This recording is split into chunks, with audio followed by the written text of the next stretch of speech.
Hello বন্ধুরা, তোমরা সবাই কেমন আছো? আশা করি তোমরা সবাই ভালো আছো, আমরাও ভালো আছি।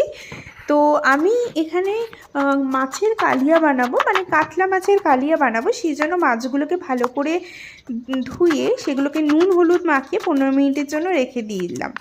তো তোমরাই দেখলে আমি মাখিয়ে রেখে দিলাম। এবার আমি কিছু পেঁয়াজ, ততক্ষণের মধ্যে কিছু পেঁয়াজ কেটে বেরেস্তার জন্য রেডি করে নিলাম। একটা গোটা বড় সাইজের পেঁয়াজ কেটে আমি বেরেস্তার জন্য নিয়েছি, আর মিডিয়াম দুটো পেঁয়াজ নিয়েছি আমি পেঁয়াজের পেস্ট বানানোর জন্য। আর আদা নিয়েছি 1 পিস। আর আদা রসুন পেস্ট আমাদের লাগবে হচ্ছে 2 টেবিল স্পুন। আমি এখানে যেহেতু 5টা মাছ নিয়েছিলাম, আদা রসুন পেস্ট আমি ওই 2 থেকে 3 টেবিল স্পুনের মতো দিয়েছিলাম আদা রসুন পেস্ট। আর তার মধ্যে কাঁচা লঙ্কাটাও অ্যাড করেছি।